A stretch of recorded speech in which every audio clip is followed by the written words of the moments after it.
Hey, it's Conrad Thompson. Thanks for checking out the podcast here on YouTube. Be sure to hit the subscribe button and the notifications bell. You'll get a notice anytime we upload some new content. And when I'm not asking Bruce, hey, how big was Batista's? Well, you know. One of the things I like to do is help people save money. And if you're watching this video right now and you're in a 30-year loan, man, you're overpaying your single biggest bill and you may not even realize it. I want you to do a little experiment for me. Take your calculator out, multiply your monthly house payment by 360 payments. That's how many payments there are in a 30-year loan. That big scary number, that's your total of payments. You're looking at that number? You know you can do better. Keep more of your own money right now and go to savewithconrad.com. Or maybe you've got credit card debt. Man, it's not a matter of if I can save you money with that. Your average interest rate on a credit card is more than 20%.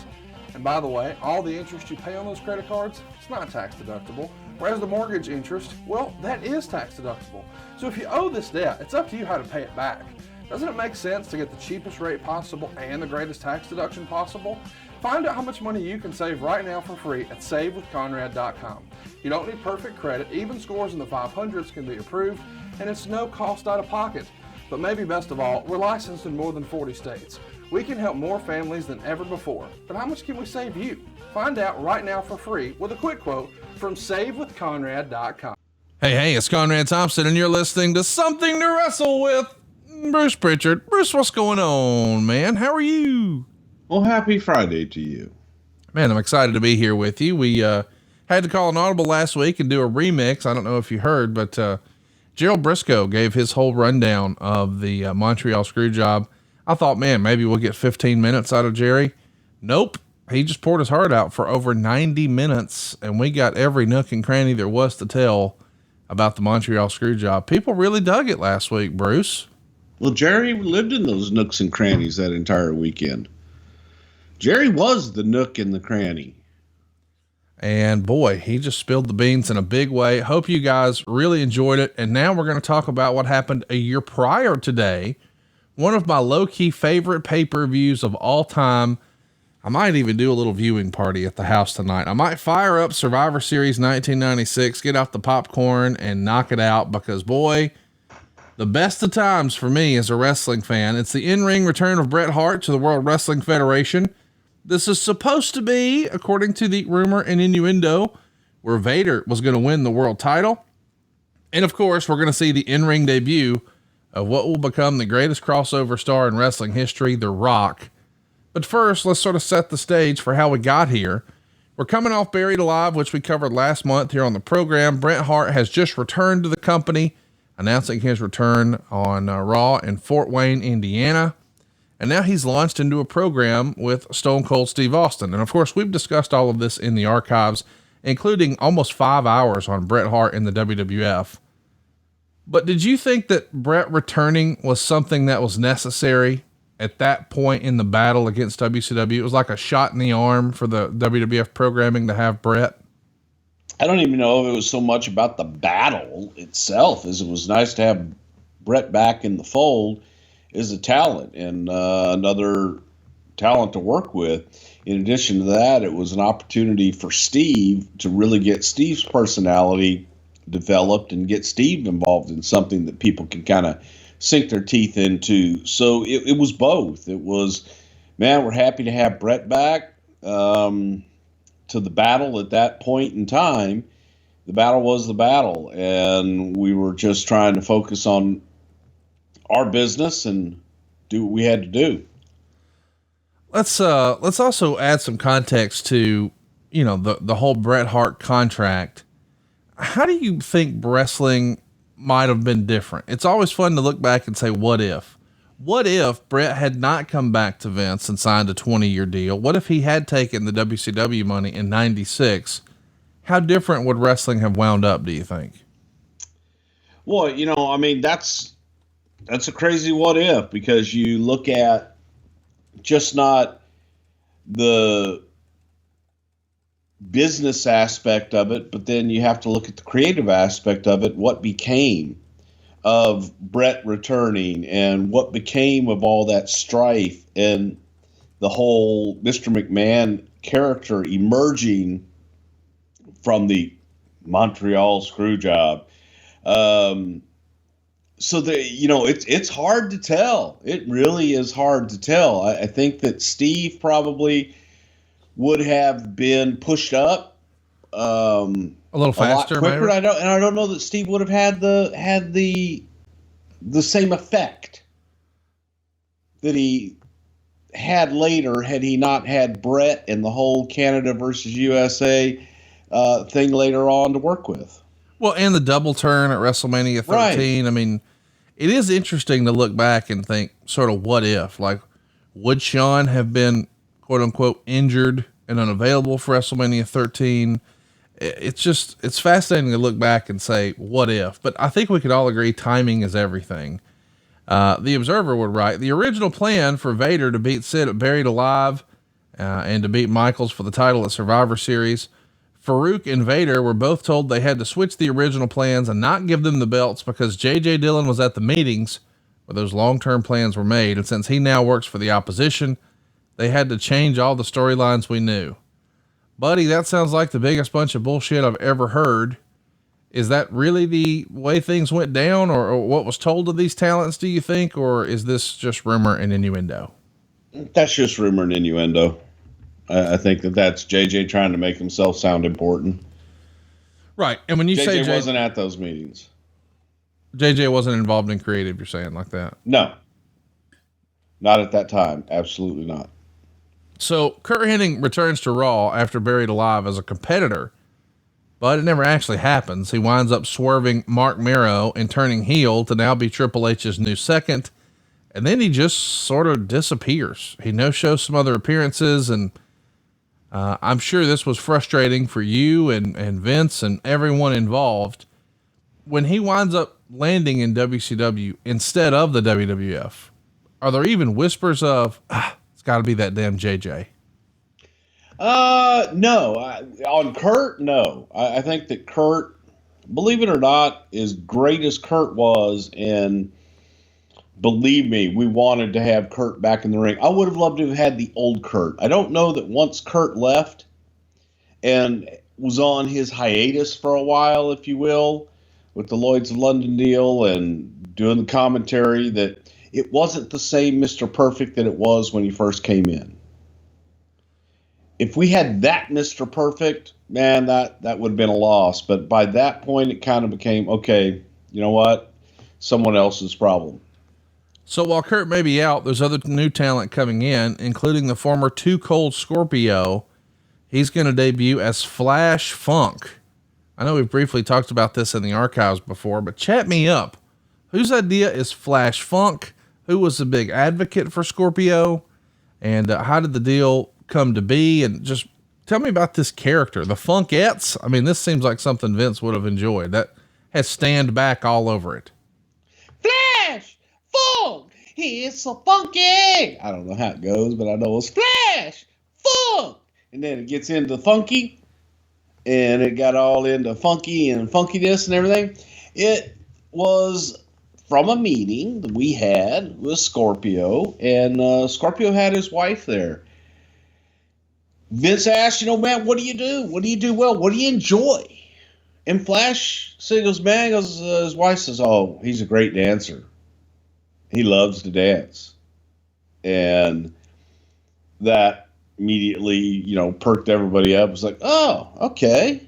So, are you really a good dancer? And he's like, yeah. He goes, I'm a great dancer, man. He goes, he kind of saw himself as Rick James in a lot of respects.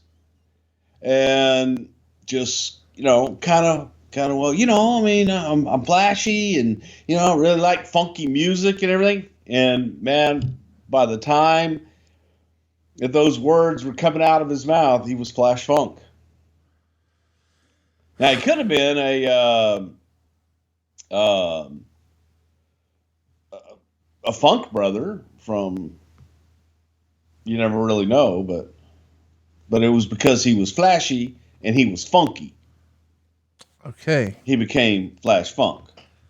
And you don't think he was related to Dory or Terry? I mean, you're not sure, but you don't think. I'm not sure, but I don't think so. Okay. Well, that's good. We're also coming off Terry Gordy's debut as the Executioner. Of course, he popped up at Buried Alive. How quickly did you realize, hey, it was worth a try, but unfortunately, this is not the Terry Gordy of old? Yeah, unfortunately, right off the bat, man, because Terry had to continually be reminded what he was doing, why he was doing it, who he was, just in general. It wasn't the Terry Gordy that we knew and loved. It wasn't the Terry Gordy of old that you said, all right, bam, bam, here's what we're doing. We're like, yep, got it. And we could go out and do it. You had to tell him over and over again, and he had to be reminded. It was unfortunately a shell of Terry Gordy by this point in his career. Had it actually went well, the way you maybe had hoped, was it discussed? I get it. It's a wrestling podcast, but he's saving us money on our mortgage. Do you really trust this process? The reviews don't lie. 5-star review after 5-star review. We make it fast, we make it easy, and it's no cost or obligation. Give us a shot to earn your business. I'm telling you, you'll be glad you did, especially if you like keeping more of your own money. You don't need perfect credit or money out of your pocket, so what are you waiting for? Hurry to savewithconrad.com. Just even briefly, hey, what if we paired up Cactus and Terry Gordy? I mean, a Foley Gordy tag team sounds really fun, but if that would have happened, who would Undertaker's partner have been, or what were some of the hypothetical plans, I guess, for the Executioner persona? Yeah, there were none. Because it was strictly, for more than anything, in a lot of ways, it was a favor to Michael, and it was a favor to Bam Bam to see what we had. And in the preliminary meetings with Terry,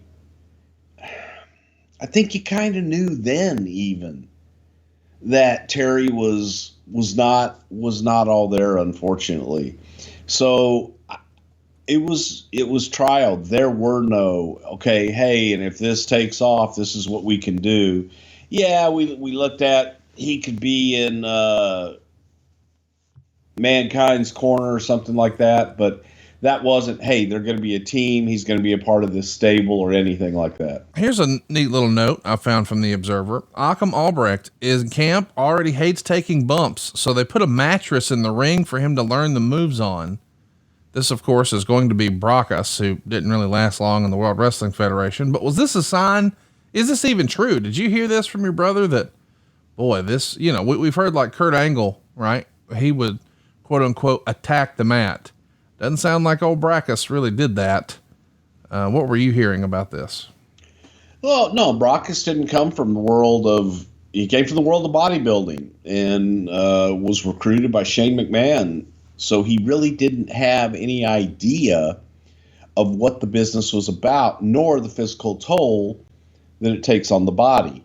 So wouldn't surprise me at all if Achim didn't really like taking bumps. I don't know that anybody likes taking bumps at first. So, you know, there are different training methods. Whether they put we definitely didn't put a mattress in there, probably put a crash pad in there. But if anything, that was just to get him comfortable freely falling, because after a while you've got to do it. You just have to, you got to attack the mat. That's what you have to do. If you can't embrace taking a bump, then it's going to be a tough you need to reevaluate your career choices. In the meantime, Roddy Piper's doing a little bit of the same, reevaluating his career choices. He debuts for World Championship Wrestling at the end of their Halloween Havoc pay-per-view. You've told us before the story of some of you guys really being sort of caught off guard when Vince sits you down and says, Macho Man's gone. He signed with WCW and never came back. And here Roddy Piper shows up at the end of Halloween Havoc. Were you also caught off guard by this? Did Vince know? What do you recall? No, we didn't know. And I'd spoken to Roddy, I guess, I know definitely the week before about coming back with us. So I was caught off guard. And Roddy didn't. I never asked him the question. I never said, hey, man, are you going to WCW? I never asked him that question. And maybe subconsciously I didn't ask him that question because I didn't want to force him to lie to me. And I don't know if he would have lied to me, frankly. But he didn't tell me. I do know that. He had an opportunity to tell me, several opportunities to tell me that entire week, because we were in talks with him about bringing him back and doing something with him during that time as well. It's fascinating to look back at Piper's 96, because here he is, the commissioner, and then has the whole, Hollywood backlot brawl or what have you at WrestleMania 12. Then he pops up at the end of Halloween Havoc to go toe to toe with Hulk Hogan, and then main event Starrcade against Hogan. Pretty big time year for Roddy Piper, but it feels like there's no communication. Does Vince feel a sense of betrayal, or do you? I mean, you're longtime friends with Roddy Piper, and I know you said, well, I didn't straight up ask the question, but did you feel a certain type of way? I did. Yeah, I got to tell you, because, Roddy and I had a pretty good relationship, and as I say, I don't know if it was gut telling me that, man, could Roddy show up? And when I say that, I had no inkling. I was completely caught off guard when Roddy showed up at WCW. I was hurt.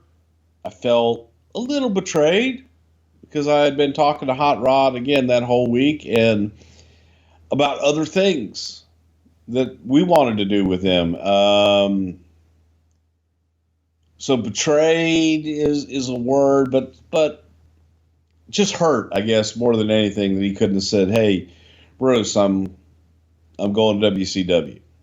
I'll be on their show this week." In the past, I think Roddy, would tell me shit like that and say, "Listen, man, this is what I'm going to do," and leave it there. Nothing, he would say, "Listen, there's nothing you can do about this. I'm not going to come back. I'm not going to do this. This is what I'm going to do."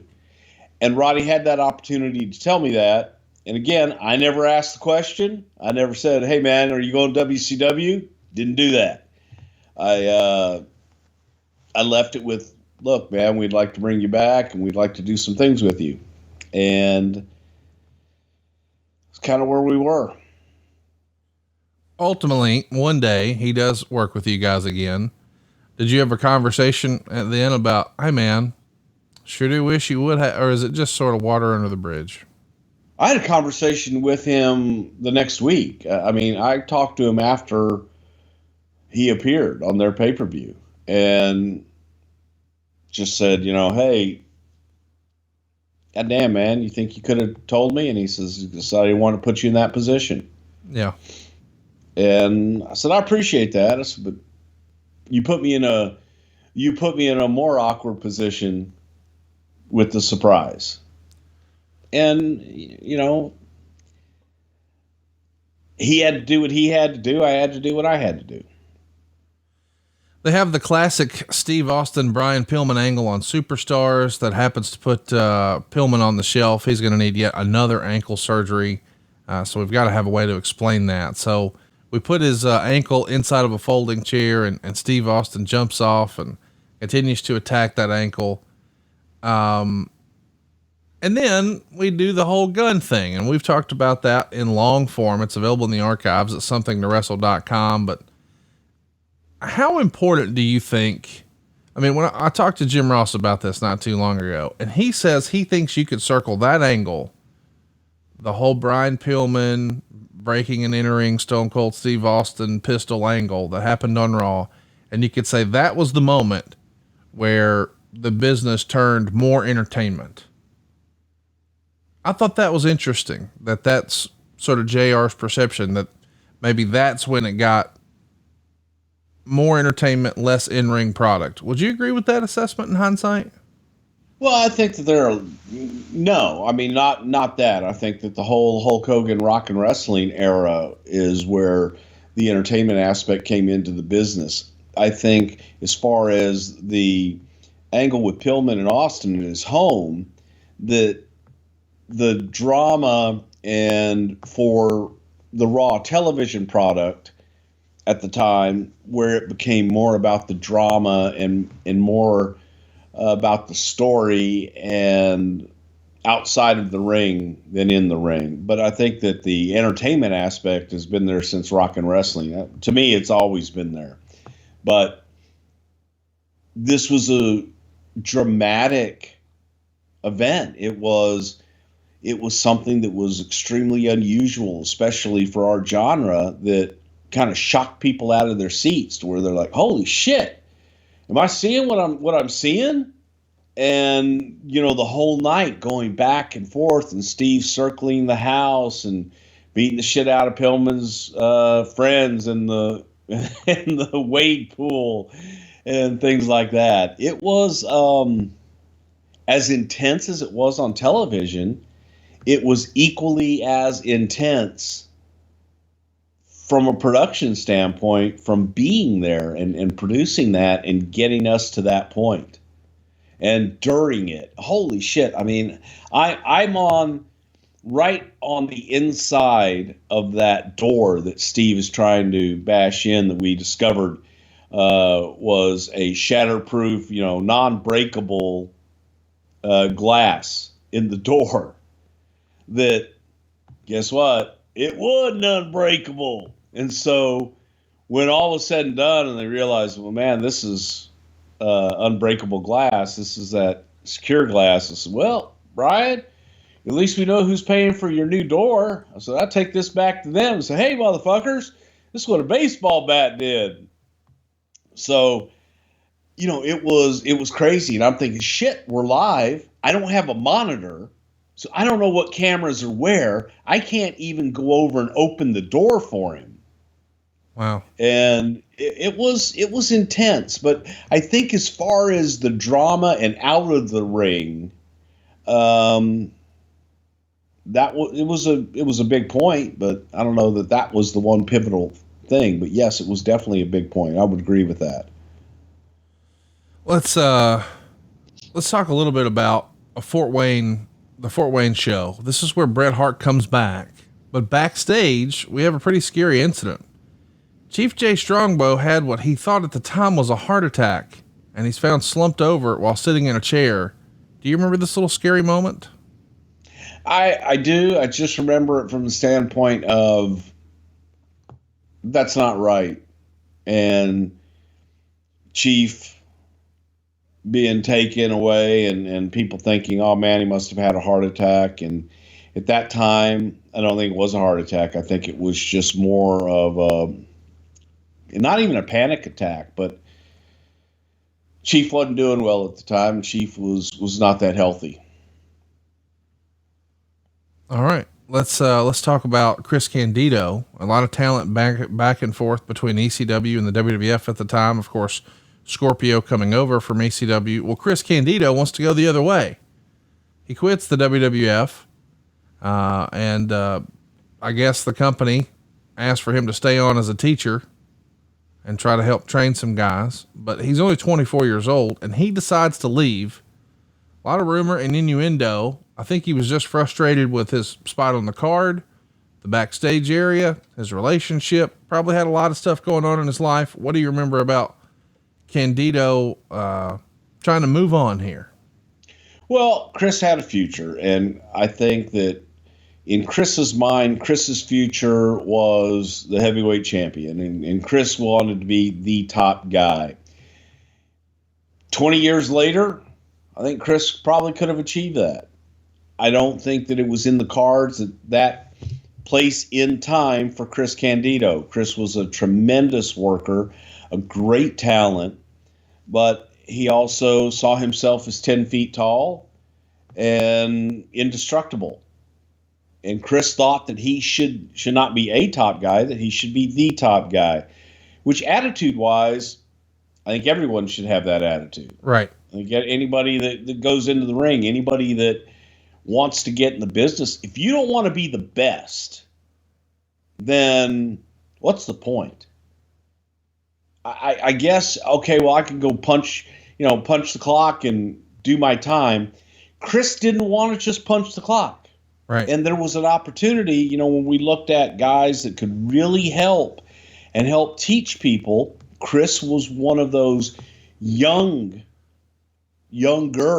talent that could do that. And looking at it as hey man, here's an opportunity for longevity in the business where you don't have to take as many bumps anymore, but you do have the ability, and we didn't know whether or not he could actually teach or not, but he definitely had the ability, and he definitely had the wherewithal. But Chris just wanted to move on. Chris wanted to go somewhere where he could be the top guy.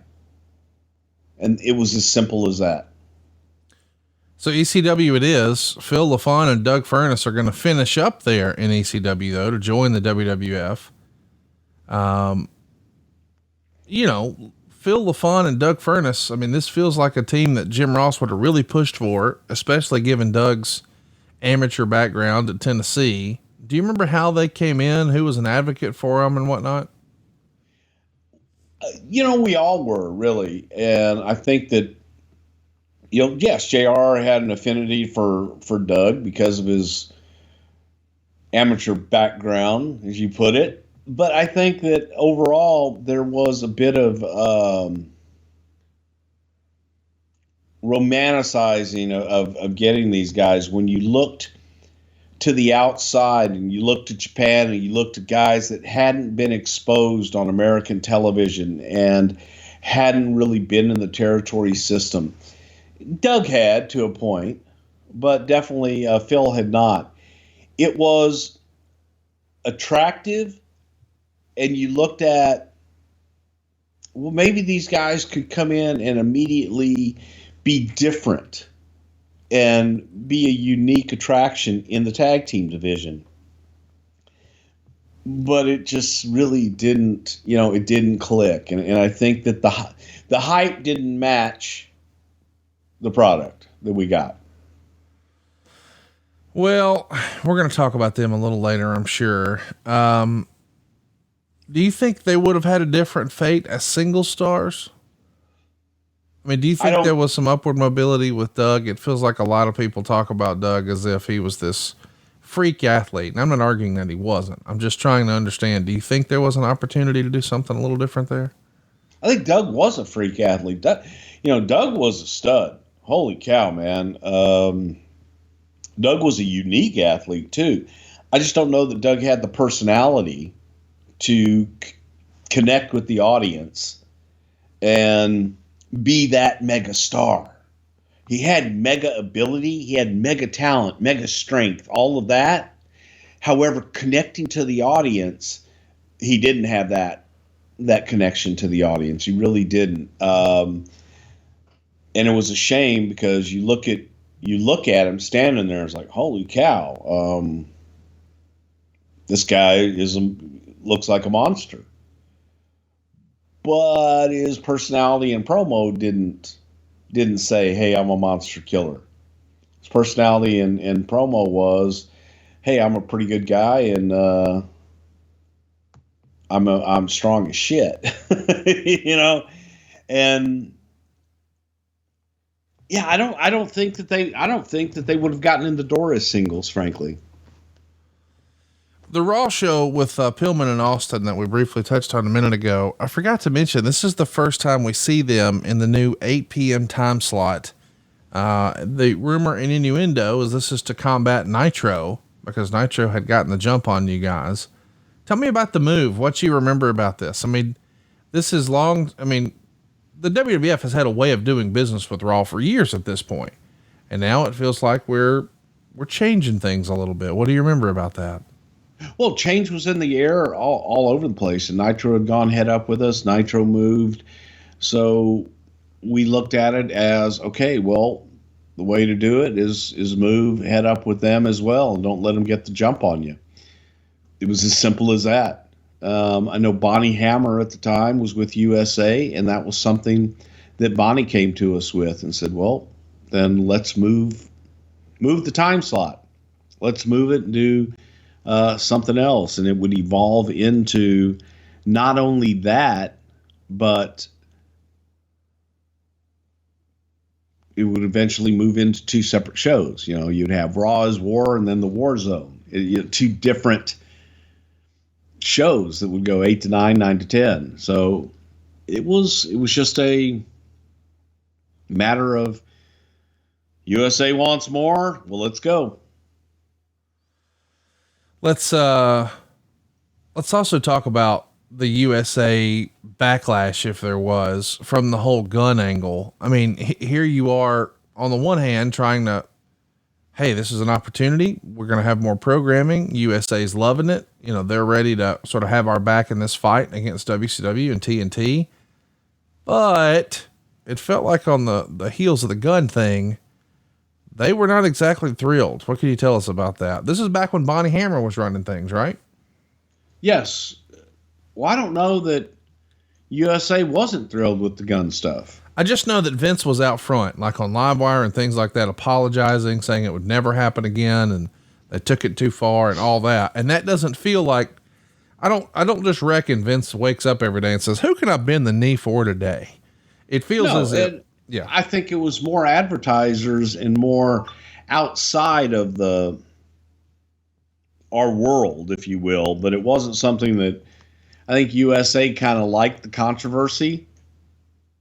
And advertisers didn't. You know, people on the outside world and our other partners weren't crazy about it at all.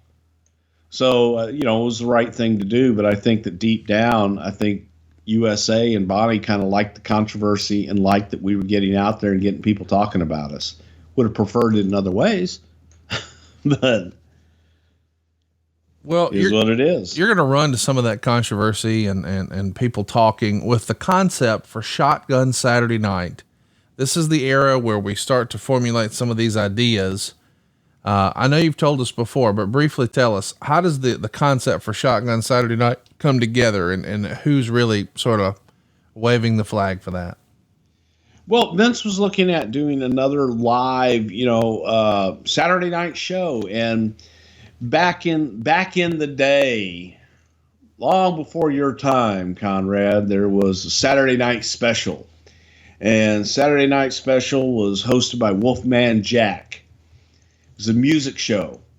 So it was a song, Saturday Night Special, and what have you.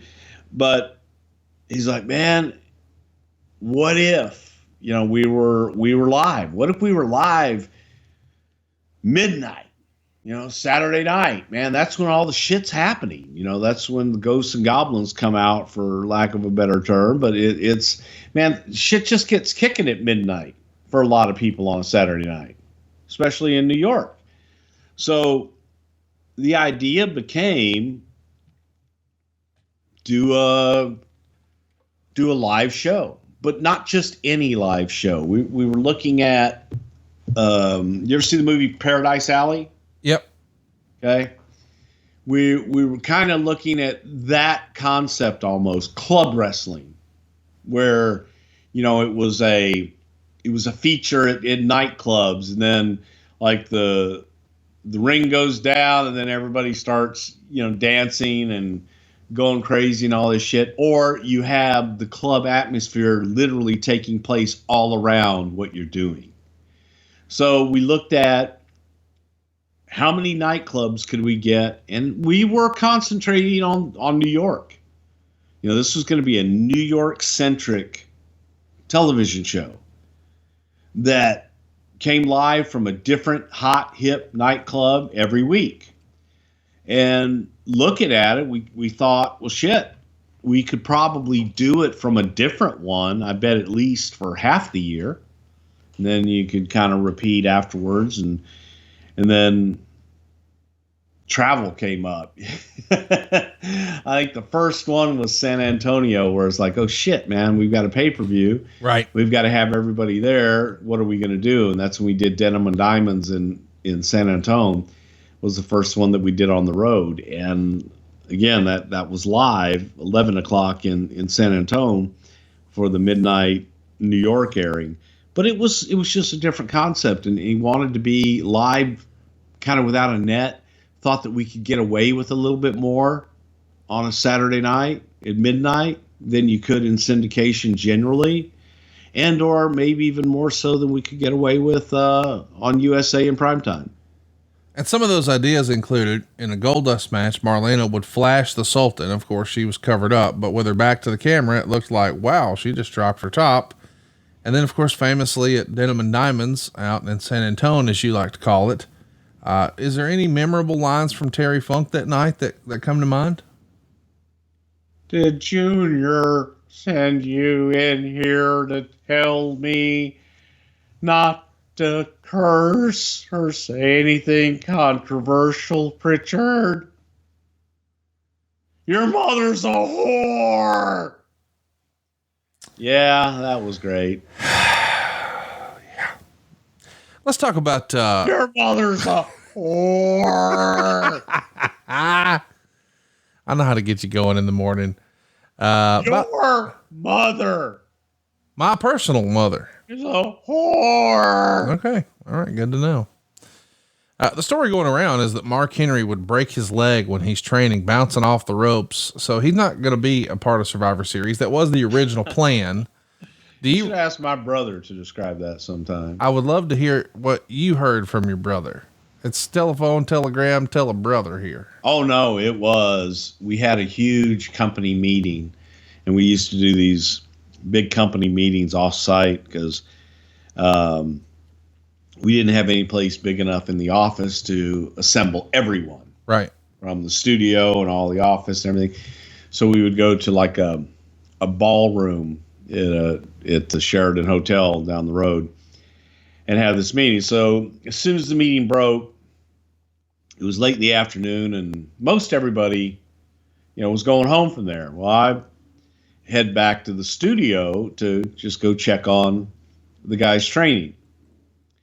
And as I pull into the studio, I see the fire trucks and the ambulances. Oh, and gosh. All this shit going on. I'm like, oh, my God, what the hell? What the fuck's going on? Oh, my God. So I zip in and I park right up in front and run in. And Tom's there and he's pissed. I'm like, what the hell happened? What happened? He goes, Mark broke his fucking leg. How? What are you guys doing that he broke his leg? And he looks at me and he's quiet for a second, but then he just goes, he was running the ropes. How do you break your leg running the ropes? Because I don't know. We were running the ropes and then bam, he broke his leg and he's laying there and can't get up and his leg is broken. And Jesus Christ. Because they had to call the fire department to get him up. And yeah, Mark broke his leg running the ropes. Jeez. It must have been that's a lot of weight, going on. And I think Mark planted. Right. And we saw the tape. It just looks like he planted and his leg snapped. My God. And so now you've got this huge monster of a man on the mat with a broken leg. How are you going to move him? Right. Call the fire department. My goodness. Well, and then, so now you were talking about Occam Albrecht, right? Yeah. Occam and Mark were roommates. Okay. So we got Mark to the hospital and wait, why couldn't Occam just lift him up? I mean, he's a power lifter. He was a bodybuilder. There's a difference. Okay. Oh yeah. Okay. We get Mark back from the hospital and everything. He's all cast and get him up to the room. And it's, at this point it's kind of funny because it's not, it's serious. He's going to be okay. Right. He's going to be okay. Yeah. And Mark looks at Occam, and Mark and Occam couldn't have been two more opposite people to be roommates. It was like the odd couple. And Mark just looked at it and goes, man, could you please get me some McDonald's? And now Occam eats dry chicken breasts and pasta, and that's all he eats type thing. He's probably never been in a McDonald's. Yeah. And he says, fine, I get you McDonald's, but no milkshake. Just now Occam's like, all right, you're going to eat better now. You're not getting any milkshake. I'll get you McDonald's just because you're hurt right now, and I'm going to get you McDonald's. But, oh, God, it was, I popped. I just almost fell on the floor laughing. I mean, but no milkshake. No milkshake for you. No milkshake. I don't care. Strawberry, banana, no milkshake. It's funny. Lord have mercy. We also see. Could I get an apple pie? So no, he didn't say that. We see some. He didn't even ask for a milkshake, which was funny too. He just wanted McDonald's. You know what I mean? Like he wanted some comfort food. He wanted something right then and there. And comfort food, make me feel better, man. He didn't even ask for a milkshake. But no milkshake. Not in my house. No more for you. If I must bring it to you, it must be healthy. So we're running some milkshake. Running some vignettes for the debut of Rocky Maivia. And of course, as we do that, we're highlighting his family's history in the business. How excited was Vince? You know, Vince is sort of old school. He likes to, the family crest and whatnot, the heritage. And for years and years, really, I mean, his dad's promotion was based on people's heritages, right? And so now when you've got a third generation superstar and maybe the first one, Vince has to be over the moon with this concept, right? Not really. It's funny. Vince sometimes will view a second generation wrestler as always being compared to the first generation and to their father. And 9 times out of 10, you can't live up to that. No one can a lot of times because people remember their family fondly. So he was a little hesitant. Third generation is a little different. Rock was the first and Rock was unique. Everybody called him Dewey, short for Dwayne. I think that was his name. And I know when I was first introduced to him, by Pat Patterson, it was Dewey. And Rock hated that. Didn't want to be called Dewey. My name's Dwayne. And so trying to come up to I think it was Cornette that finally came up with, we were thinking, can we take a combination of both names, Rocky Johnson and Peter Maivia, and came up with Rocky Maivia. And I think that was Cornette that actually came up with that name to merge his father and his grandfather together and take that name. His first appearance on WWF TV, he being Rocky Maivia, pronouns pal, was being at ringside for Mark Mero versus Razor Ramon on Raw. Of course, this is the fake Razor. Kind of anticlimactic for the Rock. Nothing fake about him. That was Razor. Alrighty, here's from the Observer. In his first show as a commentator on Superstars, Jim Cornette told a joke about how a burglar broke into Sable's house and she screamed rape and the burglar screamed no. A few minutes later, Jim Ross apologized for the joke, saying Titan doesn't want to make light of domestic violence. Cornette then very sarcastically apologized, saying he'd never want to offend anyone, and thanked Ross for taking him off Livewire, which he called the My Mother the Car of wrestling TV shows. At this point, was Cornette's frustration with his WWF experience just at an all-time high? At this point, no.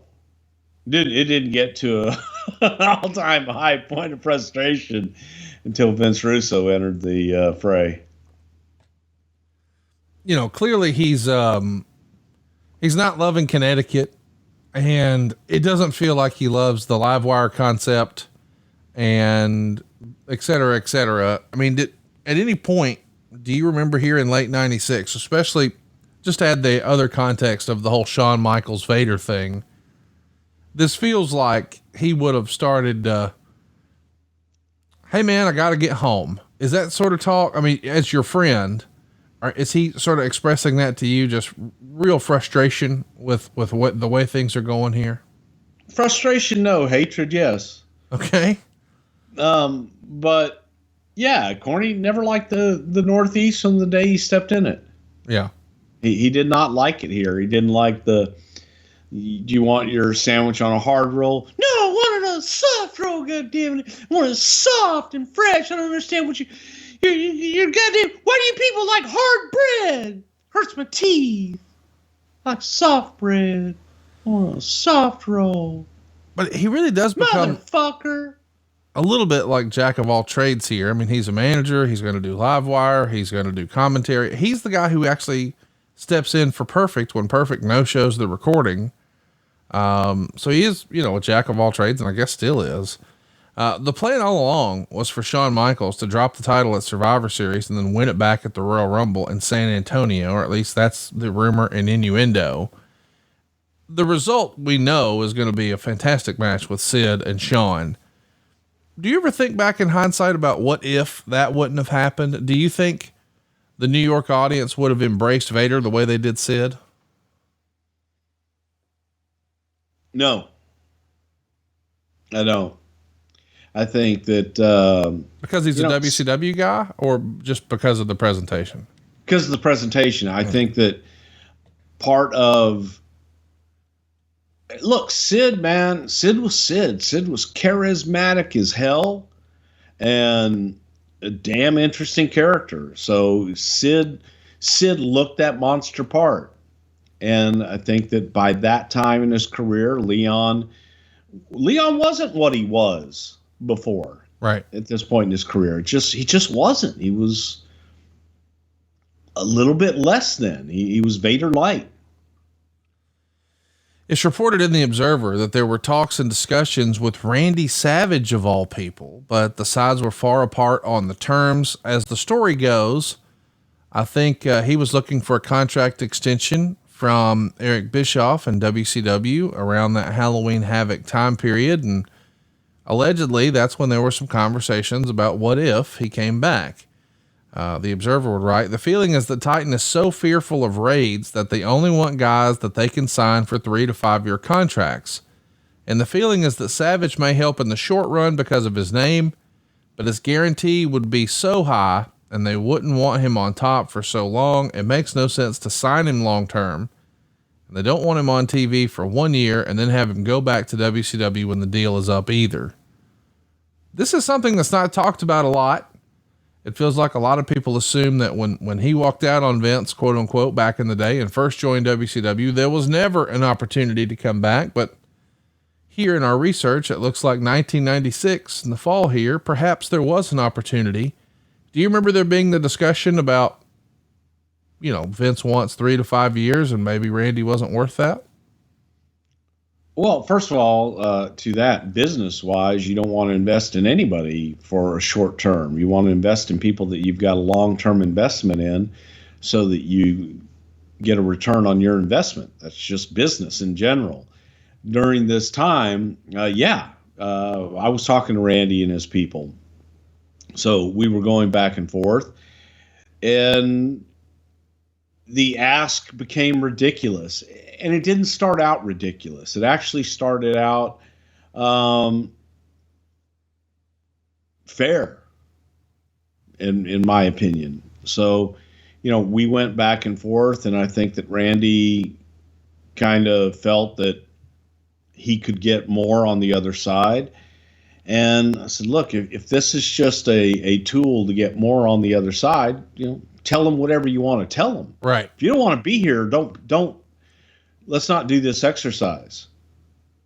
And he was like, no, I'd like to come back. I don't want to be here. I don't want to be here with Hogan. I don't want to be here with Bischoff. I don't like them.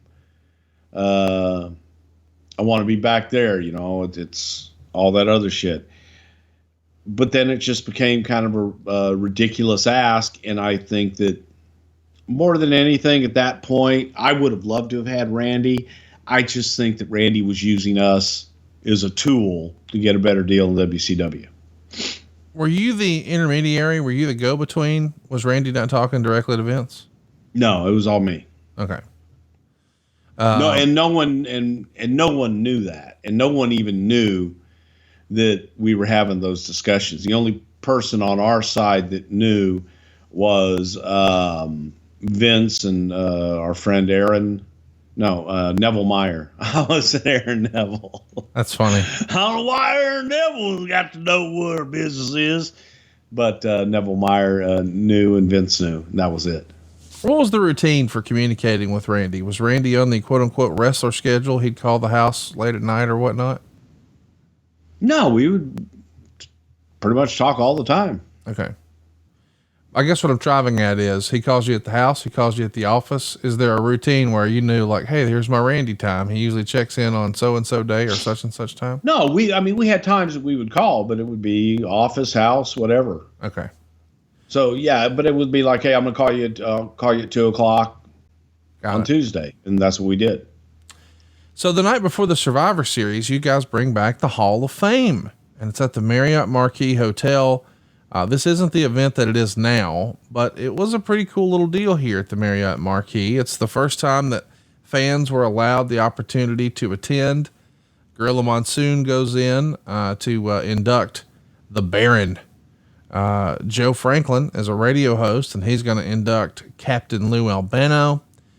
Don Morocco is going to be here to induct Jimmy Superfly Snuka. Arnie Scotland is going to induct Johnny Rods. Hunter Hearst Helmsley will induct Killer Kowalski. Bret Hart introduces and inducts Pat Patterson. I'm going to take a timeout right there. This was so special to your pal Pat.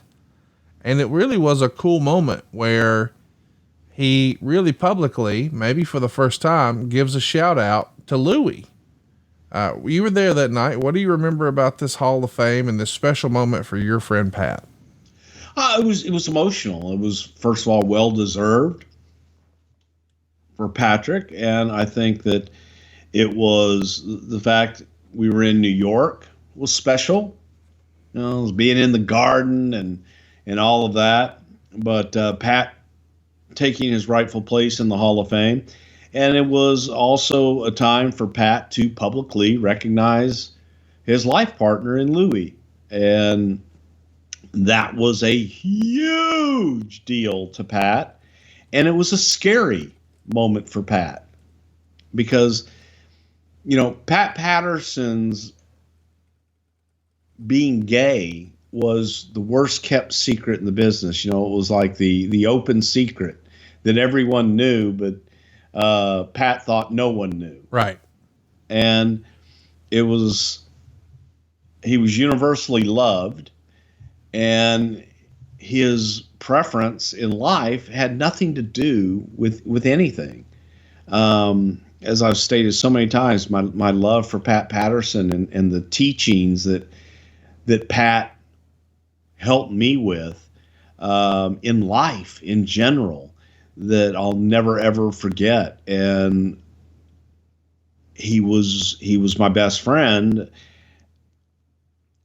So yeah, it was a special night, and I know that Pat really wanted Bret to introduce him because Pat saw Bret as the kind of worker that he loved, and Pat really loved working with Bret, and just thought Bret was a special talent. So he had requested Bret to do the induction. I think that he probably would have wanted Vince, and I don't think he wanted to, I don't think he wanted to make that ask. I think Vince would have done it in a heartbeat. But there was also the fact that Vince's father was being inducted that night, and so kind of became a little tricky. And Pat went with Bret. I want to mention that because Shane McMahon inducts Vincent J. McMahon, of course, posthumously. Unfortunately, Mr. McMahon's father is no longer with us here by 1996, but what a special night this was for Vince, right? I mean, his right-hand man of all these years, Pat Patterson, and he has his son induct his dad. Wow. What do you remember about his father's induction and the speech that Shane gave here? Again, it was also emotional. I never had the opportunity to meet Vince's dad. So, I didn't come in until 1987, and his dad had since passed. Everything that I know about Vincent J. McMahon, I know from Vince. And, of course, other people that have worked around him, but the majority of it I knew from Vince. And it was highly emotional, and one of those things where Vince doesn't like to be recognized. He feels the company should take the recognition, not him personally, because to him it is all about everybody in the company and not just him. Right. So it was a crazy out of pace. It was a crazy night. Did you prefer that style of Hall of Fame versus the more traditional television show we're used to now? Well, this one was a dinner. Yeah. The first few were kind of like those sit down dinners at the hotels and things. I don't know. I'm a fan of the shorter ones. I'm a fan. We all are. We all are. The damn 6-hour Hall of Fame needs to not be a thing. We agree. Man, and I think Lou Albano kind of did it here a little bit, but not nearly as bad. Superstar Billy Graham was the first one that got up and did the hour and a half acceptance speech, and just everybody's can I sneak out and order room service, or those long speeches are brutal. They're just brutal. So I prefer the shorter. Yeah.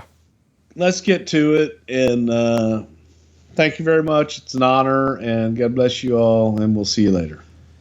The British Bulldog and Owen Hart would induct the Valiant brothers, Jimmy and Johnny. They're going to be the first tag team inducted. And now it's time for Madison Square Garden. It's time for the Survivor Series. Here we are. It's a sellout show, Bruce. Well, I guess it's 900 tickets short, but still, we'll count it.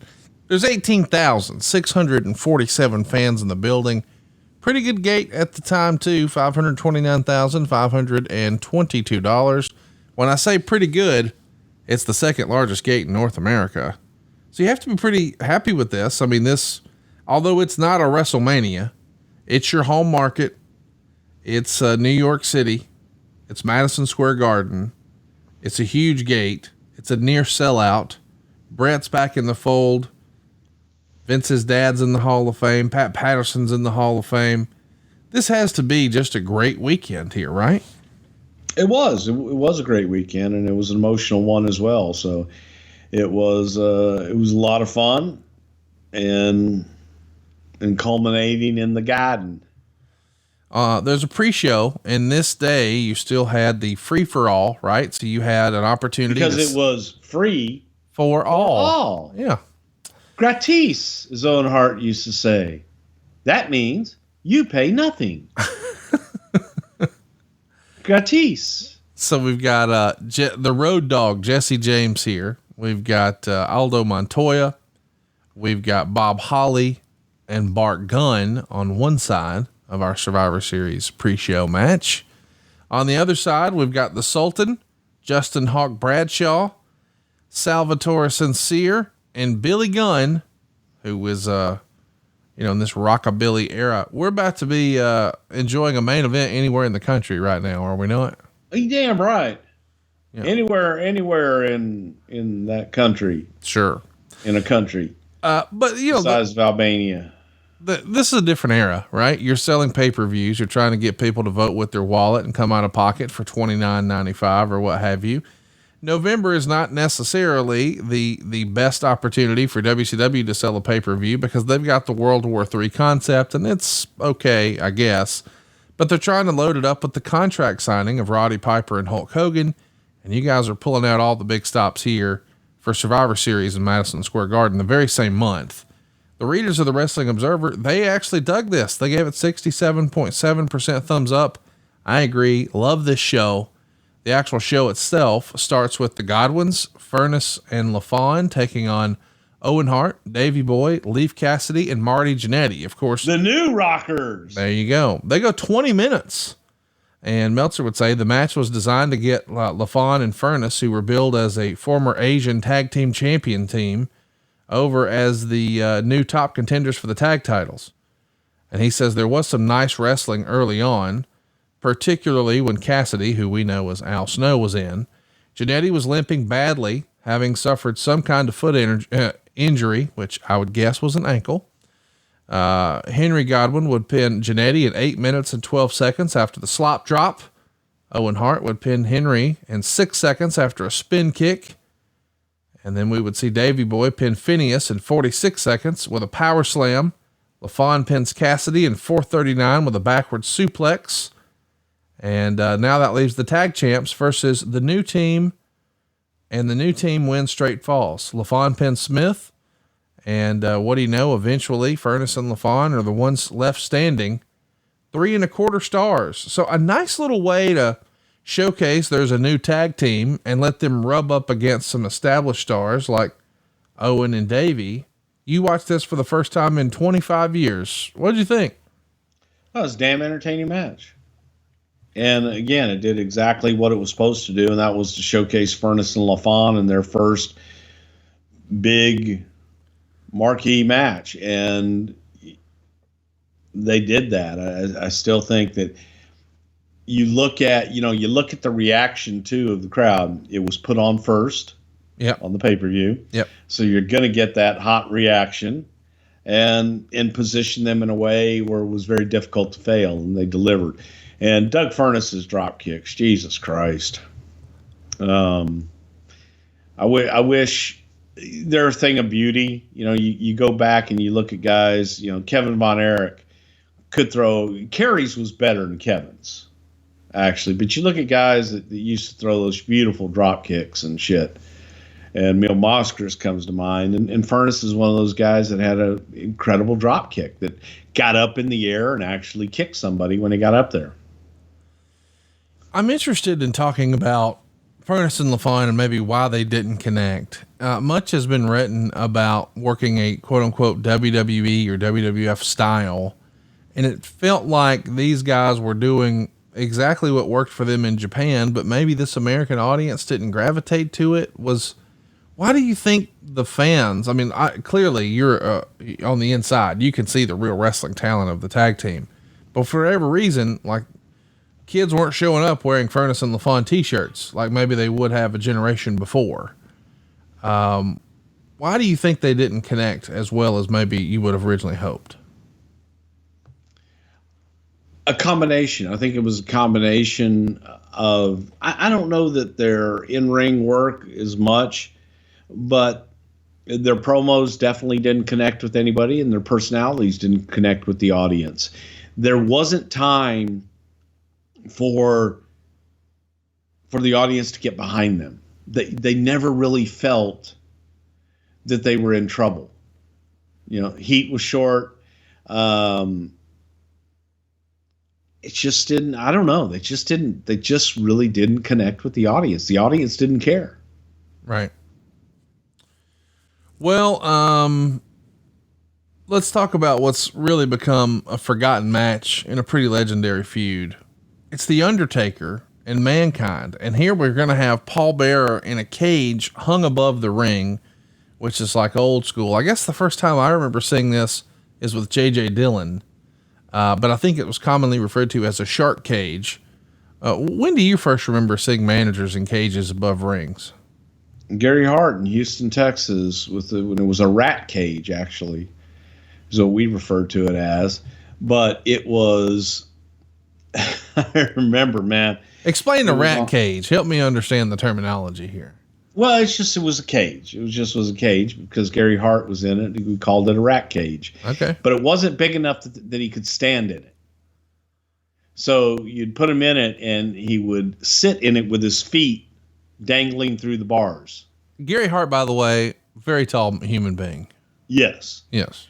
And I just always remember, man, we would hoist it up and there was a pulley way up through the drop ceiling at the top of the Coliseum. So you don't even know what the hell this thing's rigged on. But if you look up at the ceiling, you see what are they called in the drop ceiling? What are those little squares called? Ceiling tiles? Okay, the ceiling tiles. They're missing all over the top of the building and shit. And this rope just disappears into the abyss up there, wrapped around something, and then the pulley is there. And you get about 5 or 6 big guys, and they pull Gary Hart up and hoist him up. And then when he gets up to the right position, just tie him off on the top ring post. And that's the science of it. But it was to keep managers out, and it was effective. But, once you've seen the finish that has been overused 9 million times of the manager dropping the gimmick down to whoever his guy is, and the babyface getting it and using it, and so the cage was effective, you've kind of seen it. Yeah. The best use of the cage is we did it with Jerry Lawler, and Lawler was up in the cage, and Lawler had picked his nose to get it to bleed, and got a scab. And then when Lawler got up, goes, no, I'm afraid of heights. Lawler picked the scab, and his nose started to bleed, because when certain people, when they get high and they get in the certain height, their nose will bleed. And it was just ingenious that Lawler did that. And then there was a time that we put Jeff Jarrett in a cage, and we pulled Jeff Jarrett up to the top of the roof and just left him up there for a couple of matches. And you could hear and we kept recording. And Jeff was screaming so loud that we had to finally take him down, because his audio was screwing up the matches we were trying to tape.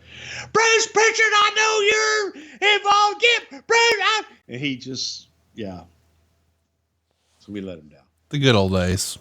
The good old days. So listen, this feud with the Undertaker, man. I mean, the Undertaker and Mankind have done it all, right? So they had a Boiler Room Brawl match at SummerSlam. They had a Buried Alive match. I mean, once we've beat each other all over and under the building, and then we literally buried a guy. Now we're just going to have a regular wrestling match, but it's almost like the rebirth of the Undertaker. So he's got a totally new look. He comes down, like he drops down from the ceiling, and he's got like bat wings and a new haircut and the teardrop tattoos. I guess he killed a guy or two. The match is good. Meltzer would even say it made great psychological sense, but he did say it was nowhere near the level that the previous matches had been. But he sums it up like this: after doing Boiler Room matches and Buried Alive matches where the Undertaker was all but killed, it's hard to put 2 guys in a regular match and get the people jazzed about it. I mean, that's probably a fair criticism, right? We're probably working backwards. Maybe we should have started with this and worked our way up to a Buried Alive. But I guess he's reborn. I don't know. Talk me through this. He descended. Yes. From the heavens above. He did. Yeah, this was what I refer to as Pirate Taker. Yes. He hated that, I bet. Oh, he hated. Oh my God, he hated it. Yeah, between Wendy and Pirate Taker, and I yeah, Pirate Taker. He's like, "What do you think?" I'm like, arr. And he would get so mad. But yeah. Again, it was, who does he's got to come back and get revenge, and you've got to, short of doing a decapitation match, you kind of almost have to start from the beginning all over again with Taker at this point. So I thought it worked. I don't think that Taker and Mick could have a bad match. Yeah, no, these guys, I mean, even when it's not great, it's good. And as you would imagine, Mankind comes back using a foreign object, but Undertaker's going to hit the tombstone. That's it. Bear gets lowered into the ring. Of course, per the pre-match stipulation, if Undertaker wins, he gets 5 minutes alone with the man who betrayed him this past summer. And before Undertaker can do anything to him, the Executioner nails him from behind. So Taker comes back and runs Executioner off. Meltzer didn't really love that, called it a weak sequence. We know it's going to set up the Undertaker and the Executioner in December. And unfortunately, Terry Gordy is, well, his days are numbered here in the WWF, but let's talk about the look, because that's really what people remember most about this exchange and match. It's just the Pirate Taker, as you called him. Is this just creative services and Mr. Calloway being a good sport and saying, okay, I'll try it? Or do you remember him having some influence on the idea, and then in execution, he was just like, I was wrong. This sucked. Undertaker had a lot of influence in it and worked with people and to try and come up with the different looks. So he had a lot of input on it. Well, coming up next, we've got a Survivor Series match, and boy, it's a big one. We've got the debut of arguably the biggest star in wrestling history, Rocky Maivia. He's going to be teaming up with Wildman Mark Mero, who's fresh off of a pretty hot Intercontinental title feud. Barry Windham, who is here as the Stalker. He's here with, as Bruce calls it, a fresh paint of coat, and he is indeed painted up. And the returning Jake Roberts, who has had quite a 1996. Of course, a few months prior to this, he was the subject of the Austin 316 promo. So certainly he was important in 1996. He's going to be taking on Crush, who's got a new look, and we know it's going to become a part of the Nation of Domination. Jerry the King Lawler, Hunter Hearst Helmsley, who's still very much a blue blood, and Goldust. Meltzer would have this to say. Maivia was given the huge push and came in early, and Lawler did a great job of carrying him. Maivia, who is 24 years old, showed a ton of athletic potential and looks to have a chance to be what they want him to be, which is one of the top guys in the company. But they'd better be careful and not shove him too fast, as he's not there yet. So that's Meltzer's first take on the blue chipper, as Jim Ross used to call him. And time is a funny thing. We love talking about time here on the show. Rock was 24 years old then, and this show was 25 years ago. That's pretty crazy when you think about it. But what do you remember about this blue chipper and his debut, as he's got his Pineapple Willie haircut and the crazy outfit and just white meat babyface 101 here, right? Who the hell is Pineapple Willie? Well, that crazy haircut would make Frank Mir like jealous. A chia pet. It was unbelievable. Yeah, I used to refer to that. So that was my chia pet haircut, at the time. And obviously we were looking for big things, for The Rock. I think that from day one, from the very first time we saw him, you looked at him and go, man, that's a future WWE champion. That's someone that he had the size, he had the charisma, he had the look, everything about him was A+. So yeah, you're looking at it, but man, that Garden audience can be fickle. Yeah. They did come with the Rocky chance, but man, he had to fight for him, because he came out and it was kind of like, yeah, okay, we've seen this before. You've got to impress me. You haven't done shit yet. And he came out like he was already over, and rightfully so, but just takes time sometimes. And I don't know that he was, but again, you got to start somewhere. Do me a favor. You got to start with moments like this to get to where you are, so you can look back and go, boy, I remember the first match and it was not the greatest in the world. Yeah. Listen, I think that's true with everything. It evolves, people DM me all the time. Hey, I want to start a wrestling podcast. I'm trying to figure out what to do. And my advice is always the same. Just start doing stuff. I mean, you go back and you listen to our early Something to Wrestles, and they were all excellent from day one. Point is, they evolve. You get where yeah, but they were excellent from day one. We were perfect. They were chanting, Bruce. I remember. Bruce. Hey, so throw it in your Google machine right now. Pineapple Willie, Willy. Not Willie with an IE, but Willie with a Y. And then just click Google image. You have a keyboard. I'm looking. Yeah, I want you to see. You said, what the fuck is a Pineapple Willie? Well, I didn't say it like that. Okay. Pineapple space Willy image.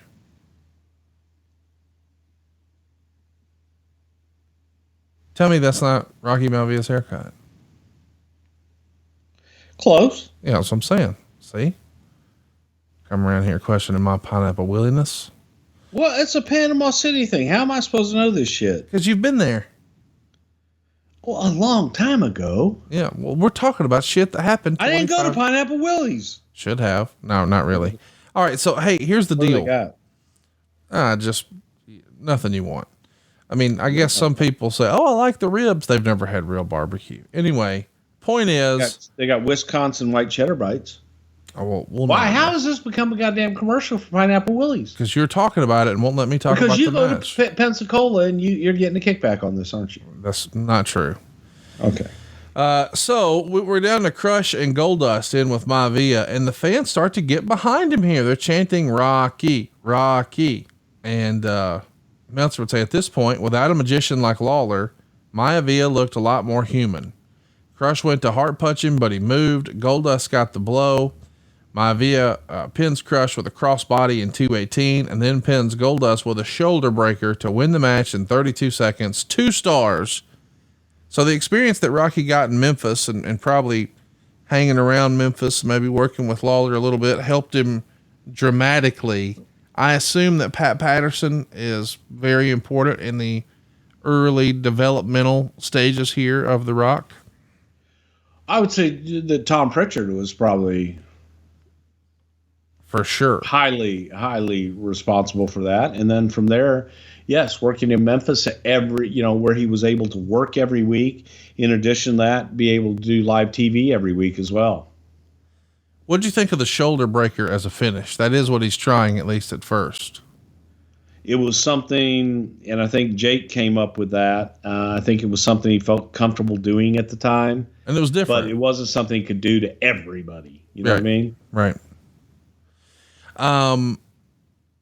Triple H here, Hunter Hearst Helmsley, it feels like he's just sort of thrown in here. You know, I know that this is the same year, 1996, that the curtain call happened, but he's fresh off of an interesting storyline, but Mr. Perfect has sort of flown the coop. I mean, Hunter can't catch a break here, right? I mean, I know he got the Intercontinental title, so yes, he did catch a break, but still, creatively, it felt like he's going to have something with Mr. Perfect, and then nope, not so fast. Yeah, not absolutely the best year for Triple H, and I think that just when it got hot, they cut it off. Kind of happened to him here a little bit. Coming up next, it was going real good, and everything was firing on all cylinders. We was feeling all funky and shit, and then boom. He disappeared in a puff of smoke, never to be seen again unless you get that little channel down south that nobody gets. I want to mention, go out of your way to watch the next match. There's 2 really great matches on this show, and this is one of them. I think it's one of my favorite matches of all time, and it feels like it's almost the forgotten match because it's overshadowed by the magic they created at the following WrestleMania. But Stone Cold Steve Austin really has his coming out party against a returning Bret the Hitman Hart. It's Bret's first match back, and boy, they have a barn burner. Meltzer loved it, and so did I. He gave it 4.5 stars. I think this is about as good as it can get. And the Observer would write, this is a textbook example of how to build a long match, a match of the year caliber performance, without doing any suicidal moves. Austin came out mainly to cheers, although Hart's cheers were much louder, and he was clearly the crowd favorite once the match started. They started with tremendous mat work, with Austin's stun gun being the first hot move. The first signs of brawling came around 10 minutes. For the rest of the way, the two went back and forth, with big moves and near falls, turning it into a very good match.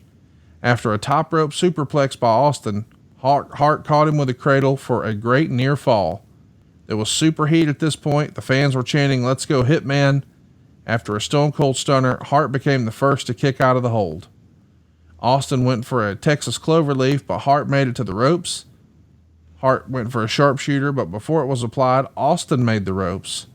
Finally, Austin clamped on the Cobra, or the $1 Million Dream, but Hart climbed the turnbuckles and kicked off and landed on top of Austin for the pin. It's the same finish that we saw from Roddy Piper and Bret Hart at WrestleMania 8 for the Intercontinental title. But after all of the weeks or months at this point that Stone Cold has been calling out Bret Hart, and Bret finally returns, and it's where he was the man at WrestleMania 10 and left as world champion. This is a special moment for Bret and certainly for Austin, and a fucking unbelievable match. Wouldn't you agree? I thought it was excellent. And it stole the show. It was, you know, when you look at the build of this, and it was all built with Steve, you know, cutting promos, and will Bret be there, will he not? And it was Steve coaxing Bret back, and, you know, come on, Bret, what's going to be your answer? Hey, Bret. And it just was, this was a classic example of people being talked into the show. And it was a tremendous job by Steve. And this is what kind of was Steve's coming out party as well. And it was all tied together with Brian Pillman, which was brilliantly done. But you guys did a vignette that I want to play here, and I'm going to track the audio so you can hear it, Bruce. But it's black and white. It looks like an old abandoned warehouse. And it is just Stone Cold Steve Austin running down Bret Hart. And then it finishes with his theme music, which is becoming iconic at this point, and a little teaser, Survivor Series and the date. Let's take a listen here. Pink tights. What the hell is that all about, Bret? No ballet class. Sunglasses and sparklers. What a load of crap. So, Bret, you're coming back to continue a legacy? Stone Cold's going to make your comeback a living hell. You can start begging for some mercy now. Beg for mercy. You're not going to find it. I think you're completely pathetic. You're the best there is, was, and ever will be, whatever. Son, you're looking at the best there is. Austin 316 rules. I will kick your pink and black ass all over the garden. I'm going to end your legacy. You will beg for mercy. You know, Bret, the whole world knows that you quit the WWF because you lost to Shawn Michaels. The pretty boy, the boy toy, kicked your ass back to Canada. You couldn't face yourself, and you damn sure couldn't face your family. Ran away in shame. You should have picked another time to come back, son. No sexy when the boy. Bell rings and it's time to get down to business, I'm going to take 7 years of frustration and being pissed off out on your ass. Think about it like this, Bret.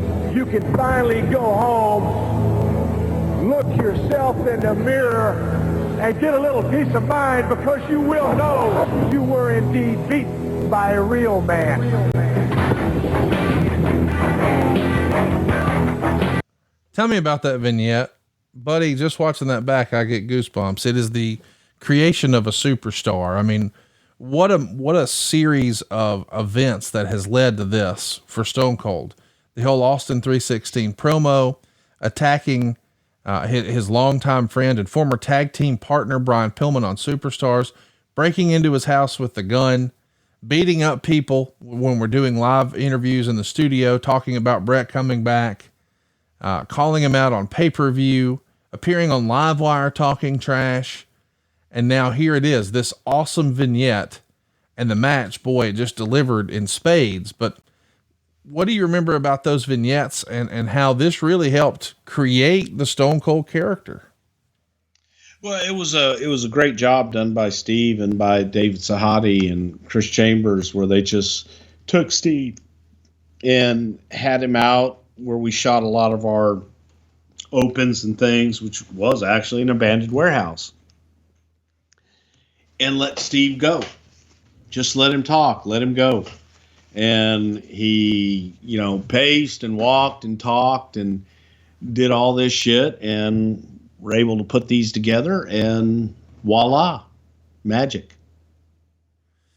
Is this a more modern version of, you know, the way you used to introduce characters like Mr. Perfect's vignettes or the $1 Million Man's vignettes?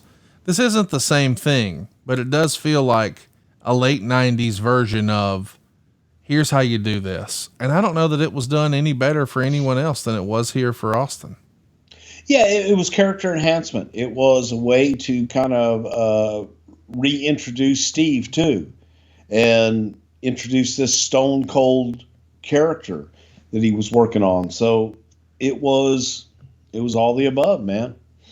So it was a different way, and I think it was a very effective way that you could play a couple times during the show and they had a theme to them with the dogs barking and the chain link fence, Yes. and just the Black and white. that nasty background. It was pretty cool. It was gritty. It was real. It was down and dirty. It was fantastic. And of course, everyone talks about the Austin 316 promo. And then of course they talk about the WrestleMania 13 match, but I think a lot of people gloss over this. And don't get me wrong, I think WrestleMania 13 is arguably one of the best matches in the history of the company, but this has got to be up there. And it is a more traditional wrestling match, less brawling through the crowd, blood and all that. Of the two, do you prefer this or WrestleMania 13? I still prefer WrestleMania 13 because it was a tale of three people. You know, people often forget about Shamrock being introduced at the match at WrestleMania. So it was a bigger story, but excellent. Both of them are excellent. When this match is over with, you know, this is Bret's return, and Bret, this is sort of glossed over, but he was booked for some overseas tours, and the opponent that he worked with on those shows during his long hiatus after WrestleMania 12 was Steve Austin. So they get to work out their kinks. They get to work out some timing, but this really is a masterpiece of a match. Do you remember how Vince felt about Austin afterwards? And maybe how Bret felt about his return. I mean, after really being away for so long, he just has an unbelievable performance here, but it's got to be something going in the back of Vince's mind. Wait a minute. They were cheering Austin when he came out. He's the heel. We're in New York City. This is Bret's town. What was Vince's take after, and what was Bret's take after? God damn, we got something here, pal. Yeah. It was obvious. It was just quite obvious, man. You had a megastar there, and you had, Bret coming back, and Bret made him. Sometimes when a guy like Bret, who's done everything, been everywhere, all that jazz, after he's been off for a while and he's going to make a comeback like this, do you think it crosses his mind that, okay, well, now what? Let's move on. We're done with that. Or does he enjoy this so much that almost immediately when he comes through the curtain, well, we're not done. We got to keep this going, because they're going to have one hell of a feud through 97. Oh, definitely. I think that Bret wanted, I think if you gave Bret his choice of opponents at that time, who do you want to work with, Bret? Just period. It would have been Steve. Well, I only ask because at the time, of course, Shawn Michaels is in the middle of his Sid storyline, but I think most people at home, myself included, we just assumed, okay, well, Shawn's going to do whatever Shawn's going to do, but ultimately WrestleMania 13 probably looks a lot like 12. It's going to be Bret and Shawn. We know that didn't happen, and it wound up being Bret and Austin. And I think we're better for it. Wouldn't you agree? Wholeheartedly. It was a better story. Right. Let's get to the next match. It's just sort of there by comparison, and that's unfortunate, but it is what it is. I know you hate when I say this word, the fake Razor and Diesel, Rick Wagner and Glenn Jacobs, who we know is going to be Kane. They're going to be teaming with Vader and the redesigned Farouk. So instead of Vader being in the main event for the world title, here he is in this outfit. PG-13 are the hype men, and this is really the first sign of the Nation of Domination. And they're going to be taking on Flash Funk, Savio Vega, Yokozuna, who is as big as a house, and the mystery partner, Jimmy Superfly Snuka, who just went in the Hall of Fame the night before. And I remember as a kid, when that music hit, it was exciting. Now, of course, when he comes out, he's 53. And at the time that felt ancient. And now we realize, well, there's a lot of guys you see on TV every week who were 53. So age is just a number. What do you remember about Superfly coming back in here for you guys? It was New York. It was, at the time looked at as a special attraction and kind of a feel-good moment for the Garden audience, because Jimmy had so many memorable moments in Madison Square Garden that it was an opportunity for people to get a feel that one more time. And that was the intention. Well, it checked all those boxes. Yokozuna is going to be written about in the Observer. Yokozuna, who looked to weigh about 720 pounds, could barely walk without blowing up. And he used a Uranagi on Vader, and Vader landed on his shoulder. Uranagi! And was injured to the point that he couldn't work the next night. This is really the first time a lot of fans get to see Yokozuna in a while, since the SummerSlam free-for-all probably. And he is heavier than ever. You guys had to be more concerned than ever before seeing the performance here. Terrified. Absolutely terrified. It was a scary time, because you're looking at it and thinking, oh my gosh, is he going to blow up? Is he okay just in general? And having not seen him, yeah, it was sad. Long and short of it, it was sad. Farouk has a fresh paint of coat, as you like to say, no longer the blue Spartacus looking helmet gimmick. Now it's going to be the Nation of Domination look, so to speak. And we've got PG-13 with him. How did PG-13 come to be a part of this? PG-13 came to us from Lawler, and we were looking for a different presentation. And PG-13, man, look, I guess they had their issues, but at the same time, they were a very entertaining act, and they were completely different than anything else that we had on the card. The match is just sort of there. It goes to a double DQ when everybody starts swinging chairs and the match just sort of stops. Is this really more of a, hey, we want to get the pop for Snuka and we need to show off Ron's new look, and well, Vader's a big star and he was supposed to be, this is just more of a, let's just get them out there. And even if it has to be cut for time, we got to do something to showcase this talent, right? And move on next. Do you remember Vader that night? Was he different? Was he frustrated? Was he voicing anything? Was he more difficult than normal? I mean, this was supposed to be, as the rumor goes, his night, and now he's just in this sort of throwaway segment. Yeah, I don't remember him being any different than usual. I think that by that point, he saw the writing on the wall and accepted it. He knew where he was. Well, next up, boy, you got to go out of your way to watch this. This is the second best match of the show, at least to me. It's the main event, and what a New York reaction this is, buddy. The fans are all about Psycho Sid. He's going to come out. Fans are going to start fist bumping him. And remember, he's a heel. And Shawn Michaels is, of course, the greatest wrestler in the world in this era. Meltzer would write this: a couple of stories in this match. Michaels did an incredible job carrying Sid to probably the best match in his career. I would agree. He should be given a lot of credit for professionalism, because we've seen guys on the night they're supposed to drop the strap just really pout and be babies about it, killing their match. The other story was just about how much the crowd turned on Michaels during the match. It started with light booing early, but as the match went on, the booing was huge every time Michaels did any offense. Michaels let it affect him visibly, even if it didn't affect his performance, as he often gave the crowd dirty looks, spit, and swore at ringsiders that were booing him, and the match turned into a very good match, with Michaels using flying and speed moves and Sid using power moves. They went back and forth for near falls towards the end, each teasing their big moves but getting it stopped by the other. Early in the match, a cameraman got in Sid's way, which was a spot that would build up the finish. At the end, Sid got the camera and nailed Jose Lothario with it. Lothario took a delayed bump and began clutching his chest, and the announcers acted as if Lothario was suffering a heart attack. Michaels hit the super kick, but instead of going to pin Sid, jumped out of the ring to help Jose. Sid finally got up and hit Michaels with the camera as he hovered over Lothario, threw him in the ring, and pinned him after a power bomb. Michaels crawled out of the ring and began hovering over Jose, with Michaels selling the idea that what was happening with Lothario was a lot more important than losing the title. 3.25 stars. I mean, listen, sometimes we say, oh, we hate heart attack angles and the silliness and all that, but the sweet story that we have known for all of 96 is that Jose Lothario is this almost Mickey type character in the vein of Rocky for Shawn Michaels.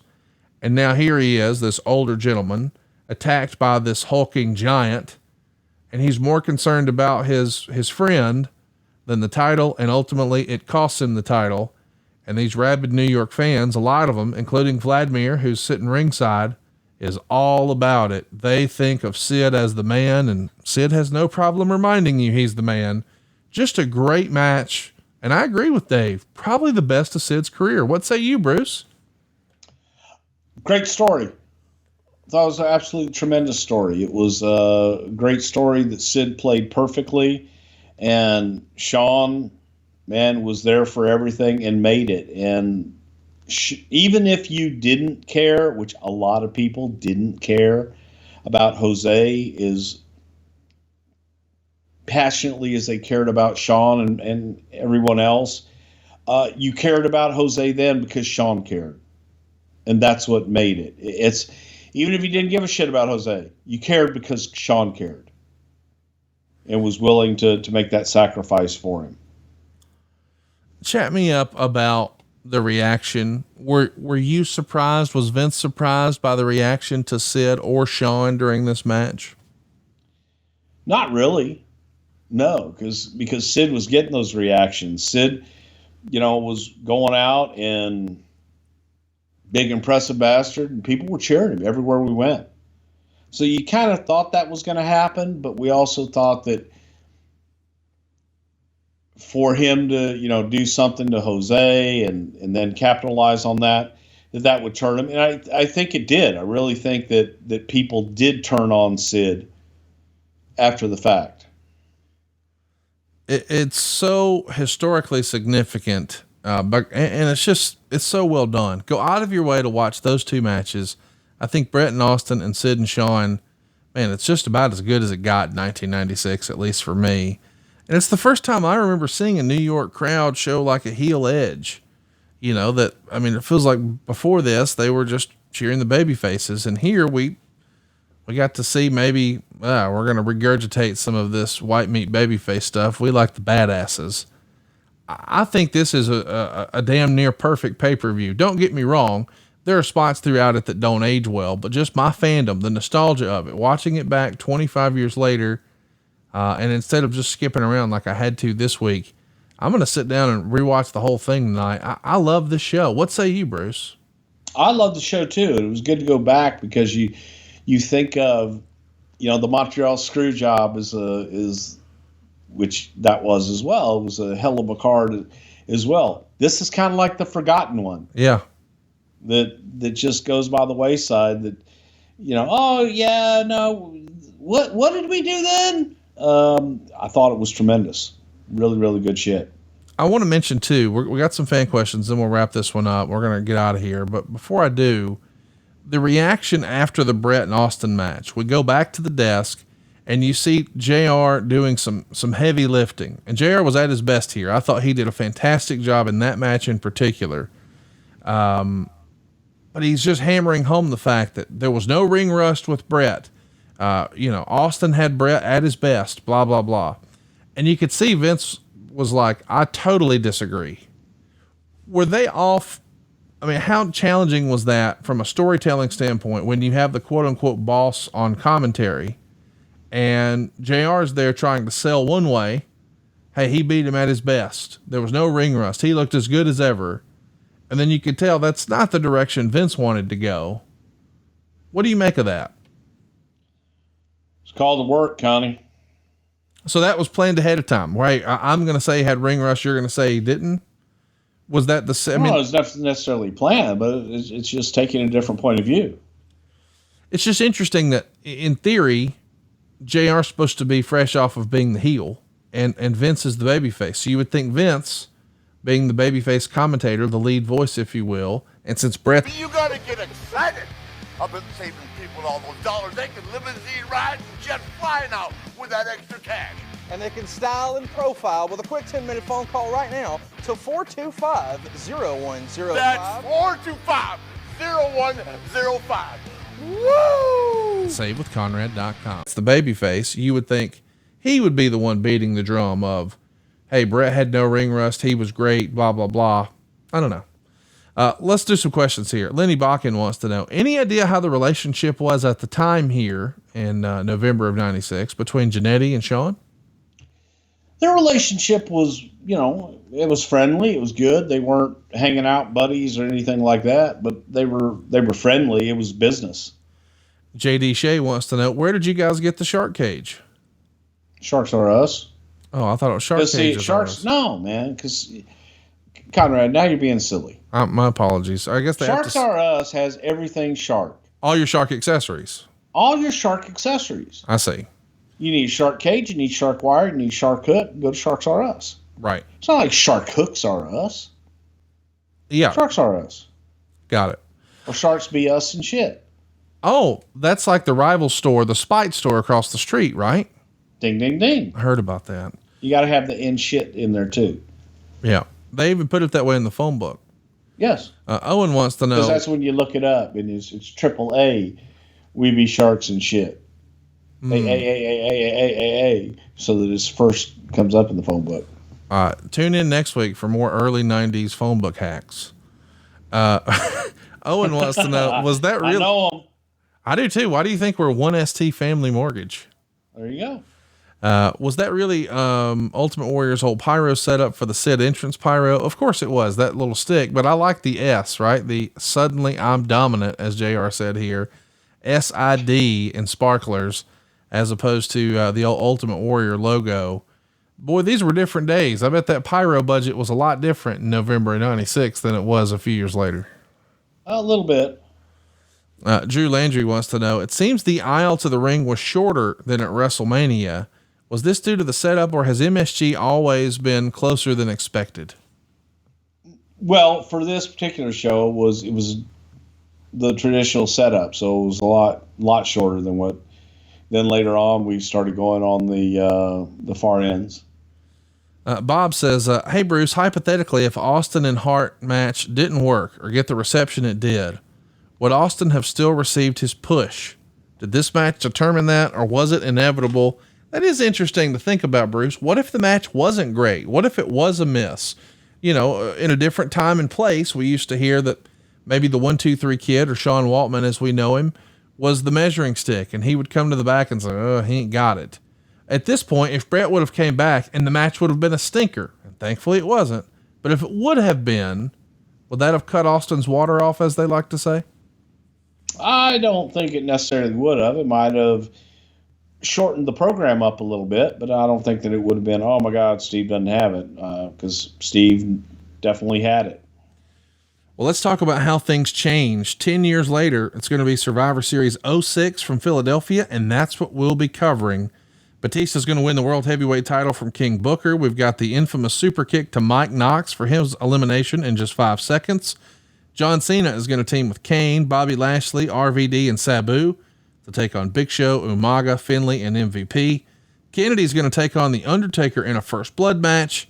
And we also get the promotion for December to Dismember in High Gear. The company changed quite a bit in 10 years, Bruce, and we'll talk about that next week. But hey, this weekend, it's here, man. Survivor Series 2021. The internet is abuzz. Big E, Roman, Charlotte, Becky. Something for everybody this weekend. Are you nervous, anxious, excited? What are you thinking about Survivor Series this weekend? I'm excited. I'm excited to be in Brooklyn, and I think it's going to be one hell of a weekend, by God. New York City Survivor Series. It just goes hand in hand. I like that we got to talk about a New York City Survivor Series ahead of this weekend. Check it out on the Peacock Network. Bruce, I appreciate you making some time today. Do you want to give a peek behind the curtain about old Brucey, or should we just maybe leave that for another day? Just move on. Maybe another day. All righty. Well, boys and girls, tell your people you love them, and I hope you guys have a fantastic Thanksgiving. Bruce and I will be back with you next week, and we're going to try to drop it on Thursday night. That's the plan, so we can continue our Thursday Thanksgiving tradition. Of course, these days, Bruce is busier than a one-arm paper hanger, so we'll do our best, but stay tuned, boys and girls. Survivor Series 06 is on deck right here on Something to Wrestle with Bruce Prichard. Rock on. Hey, it's Conrad Thompson. Thanks for checking out the podcast here on YouTube. Be sure to hit the subscribe button and the notifications bell so you get a notice anytime we upload some new content. And go save yourself some money right now. If you're in a 30-year loan or you have credit card debt, it's not a matter of if I can save you money. It's a matter of how much. Find out right now for free at SaveWithConrad.com.